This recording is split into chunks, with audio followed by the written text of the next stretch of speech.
Hi hello friends, welcome back to my channel Abhinaya's creation. இன்றைக்கி நம்மளோட சேனலில் வந்து வரலட்சுமி நோம்புக்கு ப்ரிப்ரேஷன் vlog தான் அம்மாத்தில் வந்து பார்க்க போகிறீங்க.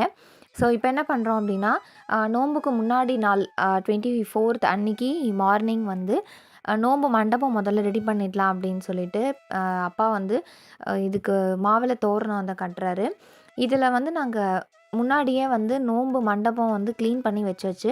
ஆக்சுவலி இந்த மண்டபம் வந்து பார்த்திங்கன்னா, நம்மளே வந்து இந்த கார்ட்போர்ட், அதுக்கப்புறம் இந்த அயர்ன் ராட்ஸ்லாம் கொடுத்து எந்த அளவுக்கு வேணும் அப்படின்றத சொல்லி தனியாகவே வெல்டிங் பண்ணி வாங்கினது. ஏன்னா நம்மக்கிட்ட வந்து கொஞ்சம் வுட்டெல்லாம் இருக்குது அப்படிங்கிறதுனால இதை நம்ம பண்ணிக்கலாம் அப்படின்னு கீழேயும் மேலேயுமா வந்து பண்ணின்றது. ஸோ அதனால் இந்த நோம்பு மண்டபம் வந்து பாட்டி இருக்கும்போதுலேருந்தே நாங்கள் வந்து யூஸ் பண்ணிட்டுருக்கோம். பாரம்பரியமாக யூசுவலாக எப்பயும் வழக்கம் போல் யூஸ் பண்ணுற நோம்பு மண்டபம் தான். அதெல்லாம் தொடச்சி க்ளீன் பண்ணி அம்மா முன்னாடி நாள் வச்சுருந்தா, ஈரத்துணி போட்டு எல்லாத்தையும் நல்லா வந்து தொடச்சிட்டு, அதுக்கப்புறம் வந்து இந்த கம்பி சைட்லாம் வந்து தொடச்சி கொடுத்தாச்சுன்னா அப்பா வந்து ரெடி பண்ணிடுவார் அப்படின்னு. நோம்பு மண்டபத்துக்காக கட்டுறதுக்கு வந்து குட்டி குட்டி மாவிளை தோரணம், அப்போ தான் வந்து பெருசாக இருந்தால் கலசம் வச்சாலும் சாமி வந்து மறைக்காமல் இருக்கும். சைடில் எப்படியும் வாழை மரம் கட்டணும் அப்படிங்கிறதுனால அதே மாதிரி வாசல்லையும் வந்து தோரணம் வந்து கட்டியாச்சு. இதாவது இது எப்படின்னா, சணல் கயிறில் போட்டு வத்தியோட குச்சி அந்த மாதிரி அதை வச்சுட்டு கூட நம்ம பண்ணலாம். பட் இந்த மாதிரி ஸ்டாப்லர் அடிக்கும்போது ரொம்ப டைட்டாக இருக்கும், நல்லாயிருக்கும் அப்படிங்கிறதுனால இந்த மாதிரி வந்து நாங்கள் எப்பயுமே பண்ணிவிடுவோம். அதுக்கப்புறம் தோரணம் கட்டி முடிச்சதுக்கப்புறமா நான் உள்ளே வந்து நல்லா க்ளீன் பண்ணி தொடச்சிட்டேன். இப்போ வந்து கோலம் வந்து போட்டுடுறேன். இது வந்து கோலம் போடுறேன், மாக்கோலம்.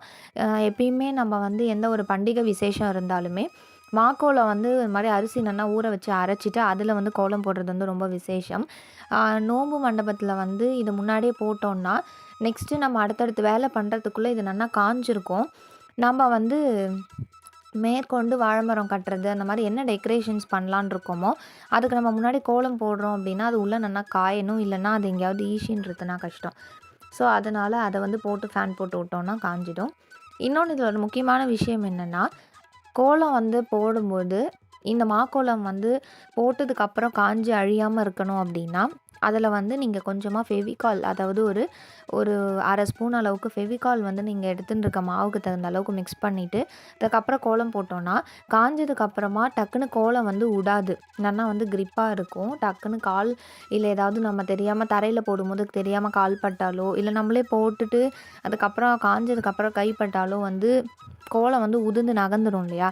அந்த மாதிரி ஆகாமல் இருக்கணும் அப்படின்னா ஃபெவிகால் ஆட் பண்ணிக்கலாம். இல்லை வந்து மைதா மாவு கூட சேர்ப்பா சில பேர். மைதா மாவும் வந்து நல்லா பிடிச்சின்றும், கோலம் வந்து அழியாமல் பார்த்துக்கும். ஆனால் மைதா மாவு வந்து மிக்ஸ் பண்ணோன்னா லைட்டாக வந்து கொஞ்சம் பழுப்பு கலரில் இருக்கும் கோலம். ரொம்ப ரொம்ப மைல்டாக பழுப்பு கலர் தெரியும், ரொம்ப வந்து பழுப்பு தெரியாது. ஆனால் ஃபெவிகால் மிக்ஸ் பண்ணோம் அப்படின்னா அரிசி மாவு கோலம் வந்து எப்படி நல்லா பியூர் ஒயிட்டாக இருக்குமோ அதே மாதிரியே ஒயிட்டாகவே இருக்கும். கோலமும் வந்து ரொம்ப நாளைக்கு நல்லாயிருக்கும், பார்க்க வந்து அழகாக இருக்கும். ஸோ அதனால் இந்த முக்கியமான டிப்ஸ் வந்து யாருக்கா தெரியல அப்படின்னா இதை வந்து ஃபாலோ பண்ணிக்கோங்க. இப்போ நான் அதுதான் வந்து போட்டுருக்கேன். உள்ளே வந்து ஒரு குட்டி ஸ்டார் மாதிரி போட்டு அதுக்கப்புறம் மேலே படி போட்டு ஒரு மணக்கோலம் மாதிரி சின்னதாக போட்டுக்கலாம் அப்படின்னு. ஏன்னா உள்ளே வந்து கொடுத்துருக்கிற கார்ட்போர்டு வந்து மண்டபத்துக்கு ஏற்ற மாதிரி சின்னதாக தான் பண்ணியிருக்கு. ஸோ ரொம்ப பெரிய கோலம் உள்ளே போட முடியாதுன்றதுனால குட்டியாக தான் போடுறேன். அதே மாதிரி வெளியில் வந்து மண்டபத்துக்கு வெளியில் வந்து கீழே வந்து ஒரு கோலம் போடணும். அந்த கோலம் வந்து போடும்பொழுது மார்பிள்ஸ் இது போட்டிருக்கிறதுனால நம்ம இந்த கோலம் போட்டோன்னா கண் வந்து தெரியாது, ஏன்னா எங்கே போட்டுருக்கோம் அப்படின்னு. ஸோ அதுக்காக வந்து பார்த்தீங்கன்னா இப்போ ஒரு 3 இயர்ஸ் பேக் வந்து இந்த மாதிரி ஒரு மார்போனைட் டைல்ஸ் மாதிரி ஒன்று வாங்கினது. ஆக்சுவலி குட்டியாக தான் வந்து ஸ்கொயர் டைப்பில் வாங்கலான் இருந்தோம். ஸ்கொயர் டைப்பில் வந்து கிடைக்கல, இந்த மாதிரி ரெக்டாங்கிள் ஷேப்பில் தான் கிடச்சிது. சரி ஓகே அப்படின்றதுனால அதை அப்படியே வந்து வாங்கியாச்சு. இது பயங்கரமான வெயிட்டாக இருக்கும். இது வந்து வாங்கிட்டு கீழே வந்து 2 கட்டை மாதிரி ஸ்டிக்கு கொடுத்து அது மேலே வந்து கல்லெண்ணெய்னா வந்து வாஷ் பண்ணிவிட்டு வச்சுருக்கேன். அப்போ தான் நம்ம தூக்கும்பொழுது அடியில் கை கொடுத்து தூக்க முடியும். ஸோ இதுலேயும் வந்து கோலம் போட்டு கொஞ்சம் ஓரமாக வச்சுட்டேன்னா காஞ்சிடும். அதுக்கப்புறமா நம்ம நோம்பு மண்டபத்துக்கு முன்னாடி இந்த கோலம் மனையை வந்து எடுத்து வச்சுக்கலாம். இது எதுக்குன்னா ஒரு பிள்ளையார் பூஜை பண்ணுறதுக்கு இந்த மாதிரி விஷயங்களுக்கெல்லாம் வந்து மண்டபத்தில் கலசத்தில் அம்மனை உட்கார வச்சிட்டோம் அப்படின்னா கீழே மற்ற பூஜைகள்லாம் பண்ணும்பொழுது வெறுமனே இருக்கக்கூடாது, மனையும் ரொம்ப சின்னதாக இருக்குன்றதுனால இந்த கல்லை வந்து நாங்கள் யூஸ் பண்ணிப்போம். ஸோ இப்போ அதுக்காக தான் வந்து இதுலேயும் நான் கோலம் போடுறேன். இதையும் போட்டு நல்லா காஞ்சதுக்கப்புறமா எல்லாத்துலேயும் வந்து செம்மண் வந்து குழச்சி இடணும். பொடி செம்மண்ணும் வந்து போடலாம். ஆனா பொடி செம்மண் போட்டோம் அப்படின்னா ஸ்ப்ரெட் ஆகி போயிடும் அப்படிங்கிறதுனால செம்மண் வந்து குழச்சி இட்டுருவோம். செம்மண் குழச்சி இடணும். ஆனா எங்கள்ட்ட செம்மண் இல்ல அப்படின்னு சொல்றவா வந்து நல்லா லைட் ரெட் குங்குமம் இருக்குல்ல, மட்டி குங்குமம்னு சொல்லுவா. அதில கொஞ்சமா தண்ணி விட்டு ப்ரஷ்ஷோ இல்லைனா வந்து ஒரு துணியோ டிப் பண்ணி அதை கூட கூட காவி மாதிரி இடலாம். கலர் காம்பினேஷன் வந்து பியூர் ஒயிட்டுக்கு லைட் ரெட் வந்து பார்க்கணுன்னா எடுப்பாக இருக்கும். செம்மண்ணே இருக்குது அப்படிங்கிறவ அதை குழச்சி இடலாம். ஸோ வந்து இது ஒரு முக்கியமான விஷயம். இப்போ கோலம் வந்து போட்டு முடிச்சாச்சு. இது வந்து நல்லா காயிற அளவுக்கு டைம் கொடுக்கணும். அதனால இதை எடுத்து அப்படியே ஓரமாக வச்சிட வேண்டியதுதான். நெக்ஸ்ட் அதுக்கப்புறம் அம்மனை வந்து அழைச்சி உட்கார வைக்கிறதுக்காக ஒரு மனை, அந்த மனையிலையும் வந்து கோலம் போட்டுட்டேன். அந்த இதுலேயும் செம்மண் இடணும். ஸோ வந்து கோலம் காஞ்சதுக்கப்புறம் தான் செம்மண் இடணும். அது ஈரமாக இருந்து இது ஈரமாக இருந்தால் 2 கலரில் ஈரம் வந்து ஒன்றாயிடும். அதனால ஒன்று நல்லா ட்ரை ஆனதுக்கப்புறம் செம்மண் வந்து இட்டீங்க அப்படின்னா உங்களுக்கு வந்து இதுவும் அதுவும் கலர் ரெட்டிஷாக ஏறிக்காமல் இருக்கும். அடுத்து சாயங்காலம் இது வந்து மத்தியானம் முடித்து சாப்பிட்டு ரெஸ்ட் எடுத்துகிட்டு அதுக்கப்புறம் இப்போ சாயங்காலம் வந்து 1:30 3 அதுக்கு மேலே கலசம் ரெடி பண்ணிக்கலான்னு. ஸோ இப்போ வாழை மரம் வந்து கட்டுறாரு அப்பா. நோன்பு மண்டபத்துக்கு வாழை மரம் எப்பயுமே வந்து ரொம்ப சின்னதாக இருக்கணும். அதாவது வாழைக்கன்று இது வந்து சில பேருக்கு சின்னதாக அழகாக கிடைக்கும். அதுக்கேற்ற மாதிரி கட்டிக்கலாம். பெருசாக வந்து வாங்கிட்டோம் அப்படின்னா ரொம்ப பெருசாக இருக்கும். அப்போ அம்மனை வந்து மறைக்கும் உள்ள. வாழை இலையெல்லாம் மறைக்கும். அதில் மாவிலை தோரணம் மறைக்கும். அதனால் நோன்பு மண்டபமாக இருக்கட்டும், இல்லை சில பேர் வந்து நோன்பு மண்டபம் இல்லைனா பெரிய அகலமான ஸ்டூல்லலாம் வச்சுருப்பா. அந்த மாதிரி ஸ்டூலில் வச்சு பண்ணும்பொழுது நமக்கு வந்து வாழை மரம் இல்லை வாழை கன்று கட்டுறோன்னா அதுக்கு தகுந்த அளவுக்கு ரொம்ப சின்னதாக இருக்கணும். அதனால் அதையும் வந்து பார்த்து வாங்கிக்கோங்க.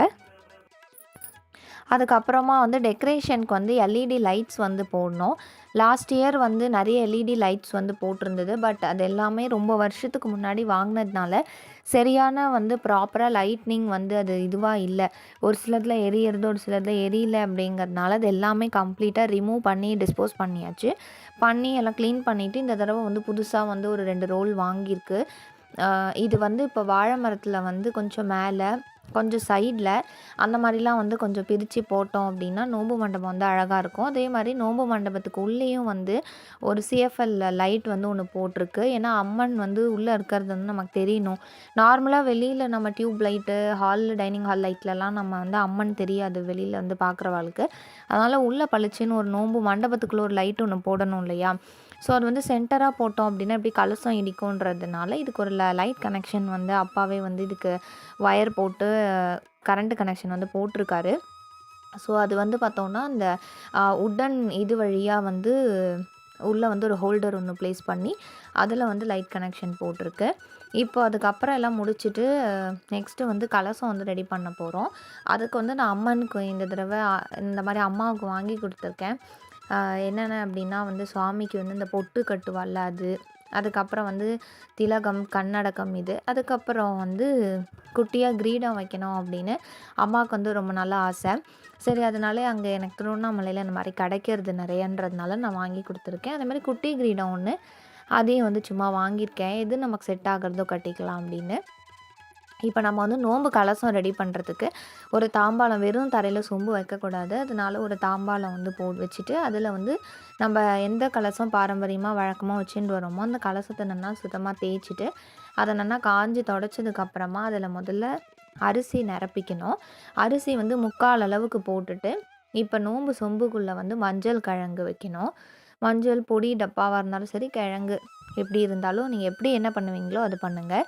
அதுக்கப்புறம் வந்து ஒரு குங்கும டப்பா, அதுக்கப்புறம் வந்து 2 வெத்தலை, குட்டியாக வெத்தலை வச்சுக்கணும். ஏன்னா நோன்பு சொம்புக்குள்ளே பெருசாக வச்சோன்னா அதுக்கப்புறம் மாவிலை வச்சு தேங்காய் வச்சு நம்ம முகம் ரெடி பண்ணும்போது இடிக்கும். அதனால் எல்லாம் வைக்கிறதெல்லாம் கொஞ்சம் சின்ன சின்னதாக வச்சுக்கணும். குட்டியாக 2 வெத்தலை, அதில் வந்து 2 பாக்கு அதெல்லாம் வச்சுட்டு உள்ளே நல்லா அட்ஜஸ்ட் பண்ணி சொம்பில் உள்ள சைடில் வந்து தள்ளி வைக்கணும். அதுக்கப்புறம் வந்து வாசனை திரவியத்துக்கு வந்து பச்சை கற்பூரம் வந்து இதில் வந்து 2 பீஸ் எடுத்து போடலாம். அதுக்கப்புறம் நம்ம இந்த அரிசியில் வந்து சக்கரை பொங்கல் கூட நம்ம யூஸ் பண்ணிக்கலாம். ஏன்னா பச்சை கற்பூரம் வாசனை வரும் இல்லையா? ஸோ அதுக்காக வந்து சக்கரை பொங்கல் பண்ணோன்னா அந்த ஸ்மெல் வந்து நமக்கு அதுக்கு காம்பன்சேட் ஆகிடும். அதனால் வந்து நம்ம வாசனை திரவியம் பச்சை கற்பூரம், அதுக்கப்புறம் வந்து ஏலக்காய், கிராம்பு இது எல்லாமே வந்து உள்ளே போடணும். ஏன்னா அம்மனுக்கு வந்து இந்த மாதிரி வாசனையாக இருக்கக்கூடிய பொருட்கள் எல்லாமே வந்து போட்டோன்னா ரொம்ப பிடிக்கும் அம்பாளுக்கு. அதனால வந்து நம்ம ஏலக்காய், கிராம்பு இதில் 2 அதில் 2 இல்லைன்னா 4 கூட போடலாம், தப்பு கிடையாது. இதுக்குள்ளே நம்ம போடுற அரிசி வந்து ஒரு 3/4 சொம்பு போட்டுட்டு இந்த சாமான் போடணும். அது அளவுக்கு பார்த்துண்டு உங்கள் சொம்பு எவ்வளோ ஹைட்டு எவ்வளோ குண்டு இருக்குது அதுக்கு தகுந்த அளவுக்கு அரிசியை வந்து அதுக்கு நிரப்பி இந்த சாமானெல்லாம் போடுங்க. ஏலக்காய், கிராம்பு போட்டதுக்கப்புறமா காயின் போடணும். வெள்ளி காயின் இருக்குது, அதனால அம்மா வெள்ளி காயின் போடுறா. உங்ககிட்ட வெள்ளி இருக்குது, கோல்டு இருக்குது, அதுக்கப்புறம் வந்து நார்மலாக சாமிக்குன்னு நம்ம சில்லறை காயின்ஸ் வச்சுருப்போம்ல, அது இருந்தால் போடலாம். அப்படி எங்ககிட்ட வெள்ளி, தங்கம் வந்து இல்லை அப்படின்னாலும் வெறுமனே சில்லறை காயின் மட்டும்தான் பாரம்பரியமாக போடுறோன்னா அது இருக்குன்னா அது போடுங்க. அதுக்கப்புறம் வந்து திருமங்கலி சரடு ஒன்று வைக்கணும். ஸோ அந்த சரடு ஒன்று அதுக்குள்ளே வச்சிடலாம். இதில் வந்து இந்த காயின் தான் போடணுமா அப்படி தான் போடணுமான்லாம் கிடையாது. நம்மக்கிட்ட என்ன இருக்கோ எப்பயும் என்ன பண்ணுறோமோ அதை போடலாம். வெள்ளி, தங்கம் இருந்தால் அதுவும் போடலாம், விசேஷம், அவ்வளோதான். இப்போ சரடு வந்து போட்டாச்சு. சரடு போட்டதுக்கப்புறமா இப்போ எப்பயுமே நம்ம சாமிக்குன்னு வச்சுட்டுருக்க காயின் இது வந்து பாட்டி யூஸ் பண்ணி அம்மாவும் யூஸ் பண்ணி இப்போ அந்த இதுதான் அது இந்த மாதிரி ஒரு டப்பா சாமி ஐட்டம் போடுறதுக்காக வச்சுட்டுருக்கோம். ஸோ அந்த டப்பாக்குள்ளே வந்து பத்திரமா எல்லாம் யூஸ் பண்ணிவிட்டு வருஷம் திருப்பி எடுத்து அந்த டப்பாக்குள்ளேயே போட்டு வச்சுப்போம். அடையாளமாக ஒரே இடமா இருக்கும் அப்படிங்கிறதுனால. ஸோ அந்த காயினையும் போட்டாச்சு. 5 ரூபா காயின், 25 பைசா அந்த மாதிரிலாம் இருக்கும். அன்றைக்கி யூஸ் பண்ணதுலேருந்தே வச்சுட்டுருக்கா இல்லையா, அதனால் அது எதையுமே பாழ் பண்ணக்கூடாதுங்கிறதுனால அது எல்லாத்தையுமே இதில் போட்டாச்சு. போட்டுட்டு அதுக்கப்புறமா என்ன பண்ணணும், இதில் வந்து நம்ம எலுமிச்சம்பழம் வந்து ஒன்று வைக்கணும் கண்டிப்பாக. எலுமிச்சம்பழம் வந்து சின்னது இருந்தால் வச்சுக்கோங்க. சொம்பில் எப்படி இடம் இருக்கோ அதுக்கு தகுந்த அளவுக்கு சைஸ் பார்த்து எலுமிச்சம்பழம் வச்சுட்டு எல்லாத்தையும் நன்னா உள்ளே தள்ளி விட்டுடணும். நன்னா அதாவது ஓரமாக கழுத்து ஒட்டுக்கு ஓரமாக எல்லாத்தையும் நகர்த்தி விட்டுறணும். அப்படி வச்சிட்டோம்னா சென்டரில் தேங்காய் நிற்கும். எல்லாமே நம்ம சென்டர்லேயே வச்சிட்டோம் அப்படின்னா தேங்காய் வந்து நமக்கு உள்ளே ஆப்பட போய் உட்காராது. ஸோ அதனால் சாமான் எல்லாத்தையும் பார்த்து வச்சுட்டு அதுக்கு மேலே ஒரு கை 2 கை அளவுக்கு அரிசியை வந்து நிரப்பிக்கணும். அரிசி போட்டு நிரவுனதுக்கப்புறமா அதில் வந்து மஞ்சள் குங்குமம், சந்தன குங்குமம் வந்து கலசத்துக்கு வந்து பொட்டு வைக்கணும். மஞ்சள் பிசைஞ்சி அதில் வந்து கொஞ்சம் டைட்டாக பிசைஞ்சி பொட்டு வச்சு குங்குமம் வச்சாலும் ரொம்ப சூப்பராக அழகாக இருக்கும். சந்தன குங்குமம் வைக்கிறவா சந்தன குங்குமம் வைக்கலாம், மஞ்சள் குங்குமமும் வைக்கலாம். இப்படி தான் வைப்போம் அப்படின்றதுலாம் கிடையாது. ஒருவேளை அப்படி தான் உங்களுக்கு இருக்குன்னா அதை தான் ஃபாலோ பண்ணுறீங்கன்னா அப்படியே பண்ணிக்கோங்க. மஞ்சள் குங்குமம் பொட்டு வச்சா கலசம் வந்து நல்லா பார்க்க பளிச்சுன்னு அழகாக இருக்கும். ஸோ அதனால் நோம்பு சொம்பில் முகம் முன்பக்கம் அதில் வந்து மஞ்சளும் அதில் குங்குமமும் வச்சுக்கலாம். ஸோ இது வரைக்கும் இப்போ நம்ம வந்து ரெடி பண்ணிவிட்டு அதுக்கப்புறமா என்ன பண்ணணும்னா மாவளை இது வந்து நம்ம கலசத்துக்கு வைக்கணும். கலசத்தில் மாவளை வைக்கிறது வந்து ரொம்ப வந்து சின்ன இலையாகவும் இருக்கக்கூடாது, ரொம்ப பெரிய இலையாகவும் இருக்கக்கூடாது, திட்டமான இலையாக இருக்கணும். அப்போ தான் வந்து நமக்கு நம்ம ரெடி பண்ணும்பொழுது பாவாடை கட்டி அலங்காரம் பண்ணுறோம், இல்லை நமக்கு பாவாடை கட்டில் நோம்பு சொம்புலேயே முகம் வரைகிறோம்னாலும் இந்த அலங்காரத்தெல்லாம் மறைக்காமல் இருக்கும். அதனால் அதுக்கேற்ற மாதிரி திட்டமான இலையாக மாங்கொத்து பார்த்து பறித்து வந்து எடுத்துக்கோங்க. எடுத்துன்ட்டு இதில் என்ன பண்ணணும், நோம்பு சொம்பில் பின்பக்கம் ஃபுல்லாக நெருக்கமாக இலை இருக்கிற மாதிரி அட்ஜஸ்ட் பண்ணிவிட்டு ஃப்ரண்ட்டில் மட்டும் 1, 2 அப்படி இலை இருக்கிற மாதிரி பார்த்து நகர்த்தி வந்து ரெடி பண்ணிக்கணும். கீழே வந்து சில பேர் நோம்பு சொம்பில் சுண்ணாம்பு தடவி அது காஞ்சதுக்கப்புறம் மையில் வரைவா, அது சில பேர் கண்ணடக்கம் வைப்பா, அந்த மாதிரி மூக்கு மஞ்சள் பிசைஞ்சு வைப்பா, அந்த மாதிரி ஒருத்தருக்கு ஒரு வழக்கம் இருக்கும். அதை நம்ம ரெடி பண்ணும் பொழுது அதை மறைக்காமல் இருக்கிறதுக்காக அப்படி பண்ணிக்கணும்.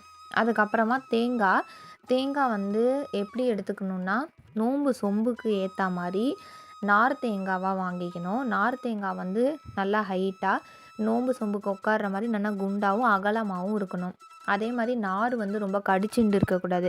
கடிச்சுண்டு அப்படின்னா ரொம்ப டைட்டாக இருக்கக்கூடாது நார். ஏன்னா நம்ம அதில் முகம் வந்து சொருகணும். அப்போ ரொம்ப டைட்டாக இருந்ததுன்னா முகம் சொருக கஷ்டமாக இருக்கும். அலங்காரம் பண்ணுறதுக்கும் ஏதாவது 1, 2 அந்த தேங்காயில் வச்சு அட்ஜஸ்ட் பண்ணி தான் பண்ணுறோன்னா கஷ்டமாக இருக்கும். அதனால் நல்லா அதுக்கு பாந்தமான தேங்காவாக பார்த்து வாங்கி தேங்காவுக்கும் மஞ்சள் குங்குமம் பொட்டு வைக்கணும். வெறுமனே தேங்காவை வைக்கக்கூடாது. கலசத்துக்கு எப்படியோ அதே மாதிரி தான் தேங்காய். அந்த தேங்காவை வந்து மாவிலையை வச்சுட்டு அதில் அட்ஜஸ்ட் பண்ணி சென்டராக பார்த்து நமக்கு கலசத்துக்குள்ளே வந்து நல்லா அழுத்தி உட்கார வச்சிடணும். உட்கார வச்சதுக்கப்புறமா தான் நாம் அடுத்து மேற்கொண்டு எல்லா அலங்காரத்தையுமே வந்து பண்ணணும். இப்போ அடுத்து நாங்கள் எப்பயுமே இந்த மாதிரி ஒரு ஊசி, அதாவது எப்படி சொல்கிறதுனா ஒரு ஸ்டிக்கு ஒன்று வச்சுருக்கோம். இதை வந்து கலசத்தில் வந்து பின்னாடி வந்து அந்த நாரில் வந்து சொருகிடணும். ஏன் அப்படின்னா, அப்பதான் நம்ம வந்து சாமிக்கு நெறைய வந்து பூ போடுவோம். இல்ல ஏதாவது ஒரு வெயிட்லெஸ்ஸான மாலை அப்படிலாம் போடுறோம்னா, அந்த கம்பியோட பேலன்ஸில தான் வந்து நமக்கு உட்காரும் அப்படிங்கிறதுனால, இந்த மாரி வந்து ஒரு கம்பி ரெடி பண்ணி எடுத்து வச்சிருக்கோம். ஸோ, அத வந்து நார் தேங்கால பின்பக்கம் வந்து பார்த்து அட்ஜஸ்ட் பண்ணி அந்த கம்பிய வந்து இன்சர்ட் பண்ணிக்கணும். நெக்ஸ்ட் இதுக்கப்புறம் வந்து மொகத்த நன்னா வந்து ரெடி பண்ணி எடுத்து வச்சிருக்கேன் நானு. ஸோ, அந்த மொகத்த வந்து தேங்காவுல ரொம்ப கீழ இறக்கி சொருகிடக்கூடாது. ரொம்பவும் மேல சொருகிடக்கூடாது. கரெக்ட்டா பார்த்து அந்த முகத்தில கம்பி குடுத்துருப்பா, அந்த அந்த அன்னைக்கெல்லாம் வந்து பின்னாடி முகத்தில கம்பி தான். ஸோ, அந்த கம்பி வந்து வளையாம பார்த்து நம்ம நேக்கா கோணலா இல்லாம நேரா முகம் இருக்கிற மாரி பார்த்து அழகா வந்து அதையும் வந்து சொருகிடணும். இன்னைக்கு வர்றதுலலாம் எப்படி வர்றதுன்னா, நம்ம மஞ்சள் முகம் நெறைய வாங்குறோம்ல ரெடிமேடா, அதில 2 பக்கமும் 2 ரிங்கு மாரி குடுத்துருப்பா. அதில நம்ம வந்து அந்த ஹோல்ல வந்து ஏதாவது கயிறு அந்த மாரி குடுத்து கட்டிப்போம் அந்த மாரி. இப்ப வெள்ளி முகங்கள் கூடமே அந்த மாரிலாம் வந்துருது. அந்த மாரி கிடைக்கிறவா வந்து 2 பக்கமும் வந்து ஒரு மஞ்சள் சரடு மாரி ஒண்ணு கட்டி, அந்த காதுல அத கட்டிட்டு, அத எடுத்து நம்ம தேங்கால கட்டிக்கலாம். அப்படி கட்டும்பொழுது முகம் வந்து கீழ இறங்காம இருக்கிற அளவுக்கு நல்லா டைட்டா இறுக்கி கட்டிக்கணும். அப்புறமா நான் வாங்கிட்டு வந்திருந்த அந்த கிரீடம், அத வந்து அம்மனோட அந்த வெள்ளி இதிலேயே கிரீடம் அட்டாச் ஆயிருக்கும் இல்லையா? அதில வந்து பின்னாடி ஒரு கயிறு குடுத்து, தேங்காவோட பேலன்ஸில வந்து அத வந்து கட்டிட்டேன். இதுக்கப்புறம் ஒவ்வொரு நகை போட்டு அலங்காரம் தான் பண்ண போறோம். எப்பயுமே நம்ம ஆத்துல வந்து சாமியோட கலசத்துல வந்து மணி எல்லாருக்குமே என்னவோ சாமிக்கு ஒரு மணி வச்சிருப்பா கட்டுறதுக்கு. முத்து மணி, கருகமணி என்ன வச்சிருக்கீங்களோ, அலங்காரம் எப்படி பண்ணுவீங்களோ அத பண்ணிக்கோங்க. நம்ம ஆத்துல வந்து முத்து முத்து மாலை ஒண்ணு போடணும் அப்படிங்கிறதுனால, முத்துல ஒரு மணி வச்சிருப்பா. பாட்டி இருக்கும்போது இதே மாரி வச்சுட்டுருந்தா. அம்மாவும் இதே மாரி வச்சிருக்கா. ஸோ, அத என்ன பண்றது, கழுத்துல நோம்பு சொம்போட கழுத்துல வந்து கட்டிக்கிறது. அதுக்கப்புறம் வந்து கருகமணி கட்டணுங்கிறதுனால ஒரு கருப்பு மணி, அதில் ஒரு கோல்டு டாலர் வச்ச மாரி. இதெல்லாம் சாமிக்குன்னு இருக்கிற மணி ஐட்டம்ஸ். ஸோ, அதனால் அதையும் வந்து கட்டிடுறது. கட்டிட்டு அதுக்கப்புறம் கலசத்துக்கு பாவாடை வந்து கட்டுறது. ஏன்னா, அம்மாவுக்கு வந்து நோன்புக்கு முகம் கொடுத்துருக்கா அப்படிங்கிறதுனால, ஸோ சொம்பு வந்து அப்படியே பிளெயினாக எம்ப்டியாக இருக்க வேண்டாமேங்கிறதுனால பாவாடை வந்து கட்டிடுவோம். முடியும் வருஷம் வந்து பாவாடை தச்சு வந்து சாமிக்கு இந்த மாரி லேஸ்லாம் டெக்கரேட் பண்ணி வாங்கி தச்சு டெய்லர்கிட்ட கொடுத்து பண்ணுறது. இல்லைன்னா ரெடிமேடாக வாங்குறத வந்து கட்டிடுறது. இந்த தடவை வந்து க்ரீன் கலர் பாவாடை வந்து கட்டியிருக்கு. நம்ம ஆத்துல வந்து அடுத்த நாள் வந்து அம்மனை அழைச்சி உட்கார வைக்கும்போது வேறு பாவாடை வந்து கட்டுவோம் கிளம்புற. இது வந்து நாள் வந்து அம்மனை அழைக்கிறது. ஸோ, அதனால் வந்து இதுக்கு என்னென்னா பச்சை பாவாடை நல்லாயிருக்கும் அப்படிங்கிறதுனால லாஸ்ட் இயருக்கு வந்து நாள் அழைக்கும்பொழுது கட்டினேன் அதே பாவாடை தான். இது வந்து சாமிக்குன்னு நிறைய இடத்துல கிடைக்கிறது. இன்றைக்கி எல்லா எல்லா ஊர்லேயுமே நிறைய பாவாடை கிடைக்கிறது. அதில் உங்களுக்கு சொம்புக்கு எது உங்களுக்கு பிடிச்சிருக்கோ பார்த்து நீங்கள் அந்த மாதிரி வாங்கி கட்டிக்கலாம். இப்போ நம்ம கட்டிட்டோம். இப்போ முகம் வரைகிறவா வந்து பாவாடை கட்டினோன்னா முகம் மறைச்சிடும்ல. அதனால் அப்படி நம்ம பண்ண முடியாது. அதனால் அவள் நோம்பு சொம்பு முகம் தெரிகிற மாதிரி விட்டுட்டு மேலே ஜாக்கெட் பீட்டு போட்டுக்கலாம். முகம் கொடுக்குற வழக்கம் இருக்குது, முகம் வைக்கிறோம் அப்படின்னா அவள் வந்து பாவாடை கட்டிக்கலாம். அதுக்கப்புறம் இது வந்து ஒரு அட்டையில் மணி மாதிரி விற்கிறது. என்கிட்ட நிறைய பேர் கேட்டிருந்தீங்க இது எங்கே வாங்குனீங்கன்னு. ஆக்சுவலி இது வந்து எனக்கு ஒருத்தர் வாங்கி கொடுத்தா மயிலாப்பூரில். அப்பாவோட ஃப்ரெண்டு தெரிஞ்சவா தான். அதனால் இது நம்ம வந்து கடையில் போய் வாங்கலாம். ஆனால் இன்றைக்கி எல்லா ஊர்லேயும் இதே மாதிரியே அட்டையில் அப்படியே ரெடி பண்ணி தைச்சி இந்த மாதிரி பேஸ்ட் பண்ணி டெக்கரேட் பண்ணி கிடைக்கிறது. அதனால் எல்லா கடையிலையும் கேட்டு பாருங்கள், இந்த மாடல் காமிச்சு கிடைக்கும் கண்டிப்பாக. இப்போ அப்புறம் சாமிக்கு வந்து மஞ்சள் குங்குமம் பொட்டு வந்து வைக்கணும். வச்சுட்டு நான் வாங்கிட்டு வந்திருந்தேன் இல்லையா சாமிக்கு கல் வச்ச சாமான், அதில் வந்து ஒரு பச்சை கல் இருந்தது, தோடு மாதிரி ஒன்று கொடுத்துருந்தா 2. ஆல்ரெடி அம்மனோட முகத்துலேயே வந்து ரெட் கல் வச்ச மாதிரி தோடு, நெத்தி சுட்டி, மூக்குத்திலாம் வந்து அந்த முகத்துலேயே ஃபிட் பண்ணி வந்திருக்கு. அதனால் அதை நம்ம எடுக்க முடியாது. இதில் நம்ம பச்சைக்கல் வச்சு ஒட்டினோம் அப்படின்னா அது இடிக்குங்கிறதுனால அதை வந்து நான் பொட்டு மாதிரி யூஸ் பண்ணிட்டேன். ஏன்னா சாமிக்கு நெத்தியில் இருந்த பொட்டு வந்து ரொம்ப வருஷத்துக்கு முன்னாடி எங்கேயோ விழுந்துருது. அதனால் எப்பயுமே மஞ்சள் குங்குமம் பொட்டு தான் வைப்போம். இந்த தடவை பச்சை கலர் பாவாடைக்கு வந்து அம்பாளுக்கு அந்த பச்சை கலர் பொட்டு அமைஞ்சதுனால பூ டிசைனில் இருந்தது, அதை அப்படியே வச்சாச்சு. அதுக்கப்புறம் வந்து கண்ணடக்கம் வந்து வாங்கியிருந்தேன். அந்த கண்ணு வந்து கல் வச்ச கண்ணு, குட்டி கண்ணு தான். சரி வச்சு பார்ப்போம் அப்படின்னு வந்து ட்ரை பண்ணேன். பட் அது வந்து கரெக்டாக இருந்தது அம்பாளுக்கு. மஞ்சள் நல்லா டைட்டாக பிசைஞ்சு அதை நம்ம வச்சிட்டோம் அப்படின்னா அழகாக அப்படியே வந்து ஸ்டிக் ஆகிடும், கீழே விழாமல் இருக்கும். அதுக்கப்புறம் வந்து ரவிக்கை துணி வந்து போடணும். ப்ளவுஸ் பெட் வந்து இந்த மாதிரி கொஞ்சம் நல்லா ஒரு 3ஆ 4ஆ வந்து மடிச்சிட்டோம் அப்படின்னா நல்லா ஃபிட்டாக இருக்கும். இதுக்கு மேலே நம்ம வந்து நகை போட்டு அலங்காரம் பண்ணாலோ, புஷ்பம் போட்டு அலங்காரம் பண்ணாலும் நமக்கு வந்து சரிஞ்சு விழாமல் கரெக்டாக இருக்கும். அதனால் இந்த தடவை இந்த மாதிரி வந்து ஒரு கலம்காரி டிசைனில் அரக்குல மஞ்சள் பச்சை போட்ட மாதிரி ஒரு ப்ளவுஸ் பீட் போட்டதுக்கப்புறமா சாமிக்கு வந்து நம்ம எடுத்து வச்சுருக்கிற ஜுவல்ஸ் எல்லாம் வந்து போட்டு அலங்காரம் பண்ண வேண்டியது தான். நீங்கள் என்னென்ன வச்சுருக்கீங்களோ அது வந்து சின்னது பெருசு அப்படியே ஆர்டர் பார்த்து சாமிக்கு வந்து பாந்தமாக இருக்கிற மாதிரி நீங்கள் வந்து நகையெல்லாம் வந்து போட்டுக்கோங்க. நான் அந்த மாதிரி தான் வந்து போடுறேன். போட்டுட்டு அதுக்கப்புறம் 1, 2 இந்த பாக்கி இருக்கிற கடையில் வாங்கின்னு வந்திருந்தேன்ல, ஸோ அது எல்லாமே வந்து அடுத்த நாள் தான் போட போகிறேன். அதனால் அதை கொஞ்சம் பார்த்து அரேஞ்ச் பண்ணி தான் போடணும் அப்படின்றதுனால, அது நெக்ஸ்ட் டே வந்து எப்படியும் அம்மனை அழைச்சி மண்டபத்தில் உட்கார வச்சதுக்கப்புறமா பூ போட்டு அலங்காரம் பண்ணி ரெடி பண்ணுவோம்ல, ஸோ அதுக்கு முன்னாடி வந்து அதெல்லாம் சேர்த்துக்கலாம் அப்படின்னு சொல்லிட்டு அதை அப்படியே வச்சுட்டேன். ஏன்னா அது வந்து நம்ம அப்படியே பண்ண முடியாது. அது கொஞ்சம் சரி பண்ணி அதை கொஞ்சம் அட்ஜஸ்ட் பண்ணிவிட்டு கயிறு போட்டு அதுக்கு அளவு பார்த்து தான் வந்து நம்ம சேர்க்கணும். ஸோ அதனால் அந்த மாதிரி பண்ணிட்டேன். அதுக்கப்புறம் சாமிக்கு வளையல் போடணும். இந்த பின்னாடி நம்ம கொடுத்துருந்தோம் இல்லையா, அந்த கம்பியில் வந்து 2 பக்கமும் வந்து கண்ணாடி வளையல். அதுக்கப்புறம் வந்து ஜடையில் வந்து முன்னாடி ஒரு ஜடை, பின்னாடி ஒரு ஜடை வச்சுருக்கேன். முன்னாடி வந்து ஒரு மாதிரி மணி, பிங்க் கலர் கல், லேஸு இதெல்லாம் வச்சுட்டு கீழே வந்து குஞ்செல்லாம் வச்ச மாதிரி மாடலில் இது வந்து ஒரு குட்டி ஜடை தான். இதுவும் வந்து டி நகரில் வந்து அப்பாவோட சித்தி வந்து வாங்கி கொடுத்துருந்தா. பாவாடை இது எல்லாமே வந்து பாட்டி தான் வாங்கி கொடுத்தா. அதனால் அதை வந்து எப்பயுமே இதுதான் ஜடை வைப்போம். பின்னாடி வந்து குட்டியாக ஒரு மல்லி ஜடை, ரொம்ப குட்டியாக இருக்கும் சின்னதாக. அது வந்து மல்லி மொட்டில் பண்ண மாதிரி தெர்மாக்கோலில் அந்த எஃபெக்ட் போட்டு பண்ணியிருப்பா. ஸோ அதை வந்து பின்னாடி வந்து ஜடை மாதிரி வச்சுட்டேன். அது வந்து எப்படி பண்ணியிருக்கேன்னா, தேங்காவில் வந்து ஒரு குட்டியாக வத்தியோட ஸ்டிக் இருக்கும்ல, அந்த வத்தியோட ஸ்டிக்கை பின்னாடி வச்சுட்டு அதில் வந்து ஒரு கயிறு கொடுத்துருப்பான். அந்த கயிறில் வந்து நான் மாட்டிட்டேன் அந்த ஜடையை. இப்போ அடுத்து அம்மனை வந்து என்ன பண்ணணும்னா, அரிசியில் போட்டு உட்கார வைக்கணும். முதல்லே வந்து நம்ம போட்டோன்னா அலங்காரம் பண்ணும்போது பாவாடை எல்லாமே அரிசி கலைஞ்சிடும். அதனால் ஒரு மாதிரி கலசத்தை வந்து வெறுமனே தரையில் வச்சு பண்ணக்கூடாதுங்கிறதுனால ஒரு தாம்பாளம் அந்த மாதிரி ஸ்டூலோ ஏதோ ஒன்று ஆசனம் மாதிரி போட்டுட்டு அதில் அலங்காரம் பண்ணி அதுக்கப்புறமா நம்ம அம்பாளுக்கு வந்து அரிசி போட்டு அந்த அரிசியில் வந்து கலசம் உட்கார வைக்கணும்.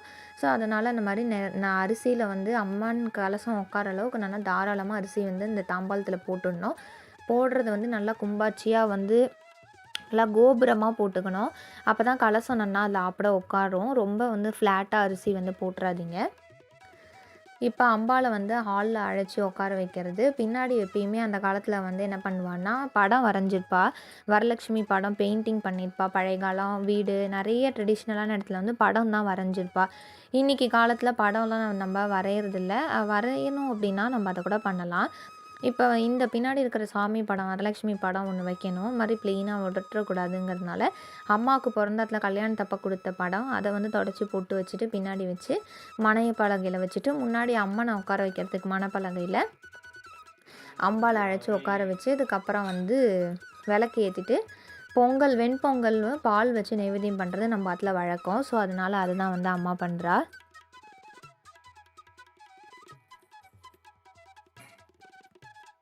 அடுத்து சாமிக்கு வந்து நைட் வந்து தாழம்பூ வந்து ஜடை தைக்கலாம் அப்படின்னு பிளான் பண்ணேன். தாழம்பூ வந்து வாசலில் வந்துடுது. காலம்பரையே நான் வாங்கி வச்சுட்டேன். வாங்கி இதை வந்து என்ன பண்ணியிருக்கேன்னா, இன்னும் இந்த சோலையை விட்டு பிரிக்கவே இல்லை. ஈர துணியில் வந்து சுற்றிட்டு அதுக்கப்புறம் துணி காய அப்பப்போ நான் வந்து மேலே ஜலம் தெளிச்சுட்டே இருந்தேன். அப்போ தான் ஃப்ரெஷ்ஷாக இருக்கும்னு. இந்த தாழம்பூ எப்படி இருக்கா, அவள் எப்படி கொண்டு வந்திருக்கா அப்படிங்கிறது எல்லாம் வந்து நான் அடுத்த வீடியோவில் கண்டினியூஷனில் வந்து காமிக்கிறேன் நாளைக்கு வீடியோவில். அதை இன்றைக்கி வந்து ஜடை எப்படி தாழம்பூவில் தைக்கிறது அப்படின்றத முதல்ல காமிக்கிறேன். இந்த தாழம்பூ வந்து நம்ம ரொம்ப கேர்ஃபுல்லாக ஹேண்டில் பண்ணணும். ஏன்னா இந்த சோலையில் வந்து முள் இருக்கும். குட்டியாக மைனூட்டாக நம்ம ஆலோவேரா இருக்குல்ல, கத்தாழையில் எப்படி இருக்குமோ அந்த மாதிரி தான் இருக்கும். ஆனால் கையை வந்து கிழிச்சிடும். ரொம்ப வந்து இது ரத்தம் வந்துடும் லைட்டாக அது கிழிச்சிட்டாலே. ரொம்ப ரொம்ப ஜாக்கிரதையாக வந்து ஹேண்டில் பண்ணணும். 2வது அவள் வந்து நல்லா சுத்தமாக க்ளீன் பண்ணி தான் நமக்கு பூ எடுத்துன்னு வந்து கொடுத்துருக்கா. ஏன்னா இதில் வந்து சில பேர் என்ன சொல்லுவாள், தாழம்பூவில் வந்து குட்டியாக வந்து அதில் ஒரு நாகம் இருக்கும் அப்படின்னு சொல்லுவாள்ல, அந்த மாதிரி இருக்கிறது எல்லாத்தையும் அவள் க்ளீன் பண்ணி தான் கொண்டு வந்திருக்கா. 2வது அதில் அந்த மாதிரிலாம் வந்து இருக்காது, நீங்கள் பயப்பட தேவையில்லை அப்படின்னு தான் சொல்லி தான் எடுத்துன்னு வந்து கொடுத்தா. சிலதில் வந்து பார்த்தோன்னா இருக்கும், சிலதில் இருக்காது. அதனால் அதுக்கெலாம் நீங்கள் பயப்பட வேண்டியதில்லை. அதெல்லாம் ஒன்றுமே ஆகாது. சுத்தம் பண்ணி தான் கொண்டு வந்திருப்பா. இந்த மாதிரி வந்து சோலையை வந்து நம்ம எடுத்தோன்னா உள்ளே வந்து வெறும் இந்த மடல் தான். வெள்ளை கலரில் மடல் இருக்குல்ல, அதுதான் பூ. தாழம்பூன்றது இந்த வெள்ளை மடல் தான். இதில் வந்து ஒன்று ஒன்றா இந்த மாதிரி குட்டி குட்டியாக இருக்குல்ல, அதெல்லாம் வந்து ஒவ்வொரு மடல், ஒரு ஒரு பூ. அதுக்கு அதோடைய மகரந்தம் அது. எப்படி வாழைப்பூவை நம்ம எடுத்தோம்னா, ஒவ்வொரு மடல் எடுத்தோம்னா அந்த மடலுக்குள்ளே வாழைப்பூ இருக்கு இல்லையா, இந்த வாழைப்பூக்குள்ளே இருந்தால் அதுதான் மகரந்தம் சொல்கிறோம். அந்த மாதிரி ஒவ்வொரு மடலை பிரித்தோம்னா அதுக்குள்ளே ஒரு மகரந்தம் இருக்கும். இதில் வந்து அந்த சோலையில் வாசனை இருக்காது, மகரந்தத்தில் அவ்வளோ வாசனை இருக்காது. இந்த மடலுக்கு மட்டும்தான் வாசனை. தாழம்பூ வந்து ஆடி மாதத்தில் மட்டும்தான் பூக்கும். அதுவே ஆடி மாதத்தில் மழை பெஞ்சு இடி மின்னல் வந்தால் மட்டும்தான் பூக்கும். ஆடி மாதத்துலேயே மழை பெஞ்சு இடி மின்னல் இல்லைன்னா இந்த பூ வந்து மலரவே மலராது. ரெண்டாவது, ரொம்ப ரேராக கிராமத்தில் மட்டும்தான் கிடைக்கும். அங்கேருந்து பறித்து இன்றைக்கி நிறைய சிட்டிஸ்க்கு வந்து போகிறது. கிராமங்கள் சைட்லேயும் இன்றைக்கி இதை நிறைய நம்மளால் பார்க்கவே முடியாது. இது மோஸ்ட்லி ஏரி, குளம் கூட கிடையாது. ஏரி, வாய்க்கால், ஆறு இந்த மாதிரி பகுதிகளில் மட்டும்தான் இருக்கும். ரொம்ப ரேராக இருக்கும். அதனால் வந்து தாழம்பூ ஜடையில் தைச்சோன்னா அம்பாளுக்கு வந்து அவ்வளோ விசேஷம். என்ன புஷ்பம் போட்டாலுமே தாழம்பூ போடுறது தான் அவ்வளோ விசேஷம்னு சொல்லுவாள். இந்த அம்பாளுக்கு தாழம்பூ வந்து நம்ம போட்டுட்டு இதை வேஸ்ட் பண்ணாமல், இந்த அம்பாளுக்கு தாழம்பூவை நம்ம ஜடத்தச்சு போட்டாலோ இல்லை நம்ம புஷ்பத்தா சாத்தினாலோ அதை அப்படியே பத்திரமா எடுத்து நம்மளுடைய கேஷ் பேக்லேயோ இல்லை நம்மளோட பேக்லேயோ பீரோலையோ வச்சுட்டோன்னா அவ்வளோ ஐஸ்வர்யம், செல்வம் சேரும். வாசனை திரவியங்கள் எல்லாத்துக்குமே ஐஸ்வர்யம் வந்து ஜாஸ்தி. செல்வம் பெருக்கிறதுல ரொம்ப வந்து ஜாஸ்தி வந்து சக்தி இருக்குதுன்னு சொல்லுவாள். அதனால் சாமிக்கு போட்ட புஷ்பத்தில் தாழம்பூவை வந்து எடுத்து போட்டுறாதீங்க. அதை எடுத்து பத்திரமா உங்களோட பீரோவில் வச்சுக்கோங்க. அதனால் இது ஒரு முக்கியமான விஷயம். இப்போ நான் அதை எப்படி ஜடை தைக்கிறேன்னு பாருங்கள். இது வந்து அம்பாளுக்குன்னு நைலான் நூலில் பண்ணின சௌரி. இது வந்து நம்ம இன்றைக்கி நிறைய பேர் முடியிலே பண்ணுற அந்த மாதிரி சௌரிலாம் கிடையாது. போன வருஷம் வீடியோலேயே சொல்லியிருக்கேன். இது வந்து நைலான் நூலில் வாங்கின சௌரி தான். அதை வந்து நான் பின்னி கீழே வந்து குஞ்சம் வச்சு கட்டிட்டு இதில் வந்து இப்போ நான் என்ன பண்ணுறேன்னா கான்ட்ராஸ்ட்டாக ரோஸு, அதுக்கப்புறம் தாழம்பூ. இந்த தாழம்பூ எப்படி கட் பண்ணேன்னு பார்த்துருப்பீங்க. அந்த மடல் மடிச்சே இருக்கும். அதை அப்படியே கிராஸில் கட் பண்ணிகிட்டே வந்தோன்னா வி டைப்பில் வரும். அது வி டைப்பில் வர்றதை எடுத்து வச்சுக்கோங்க. எடுத்து வச்சுட்டு இந்த மாதிரி ஒரு கான்ட்ராஸ்ட் ரோஸு இருந்தால் ஓகே. அப்படி இல்லைன்னா கனகாம்பரம், உங்கள்கிட்ட என்ன இருக்கோ இருக்கிறத வச்சு நீங்கள் இந்த மாதிரி ஜடை தைக்கலாம். நான் வந்து லாஸ்ட் இயர் வந்து சாமந்தியும் கெட்டி ரோஸும் வச்சு தைச்சிருந்தேன். இந்த தடவை வந்து தாழம்பூ வச்சு நான் தைக்கிறேன். தாழம்பூ ஜடைன்னா அம்பாளுக்கு அவ்வளோ விசேஷம் இல்லையா, நிறைய பேர் வந்து தாழம்பூ போடுவா கிடைக்கும் அப்படின்னு. அது மாதிரி கிடைக்கிறதுனா நீங்கள் அடுத்த வருஷம்லாம் கண்டிப்பாக போடுங்க. இதே மாதிரி வந்து வி டைப்பில் வந்து நான் அழகாக நூல் வச்சு தைச்சி கீழே கடைசியில் வந்து ஒரு மாதிரி கூராக அப்படியே கொண்டு வந்து முடிச்சிட்டேன். ரொம்ப அழகாக இருந்தது. இதே வந்து என்ன பண்ணேன்னா அப்படியே சுற்றி ஈரத்துணியில் சுற்றி நான் அப்படியே ஜலம் தெளித்து வச்சுட்டேன். அடுத்த நாள் அப்படியே போடுற வரைக்கும் ஃப்ரெஷ்ஷாக இருக்கணும் அப்படின்னு. ஸோ இதுதான் இன்றைக்கி வந்து நோன்புக்கு நாள் ப்ரிப்ரேஷன் விலாகு. என்னென்ன பண்ணேன் அப்படின்றத ஓவராலாக எல்லாமே காமிச்சிட்டேன். உங்களுக்கு இந்த வீடியோ வந்து ரொம்ப பிடிச்சிருக்கும் அப்படின்னு நினைக்கிறேன். நம்ம சேனலை மறக்காமல் சப்ஸ்கிரைப் பண்ணிக்கோங்க. உங்கள் ஃப்ரெண்ட்ஸ் அண்ட் ரிலேட்டிவ்ஸ் எல்லாருக்குமே ஷேர் பண்ணுங்கள், ரொம்ப யூஸ்ஃபுல்லாக இருந்ததுன்னா. ஸோ திருப்பி நான் வேறு வீடியோவில் சந்திக்கிறேன். நன்றி, வணக்கம்.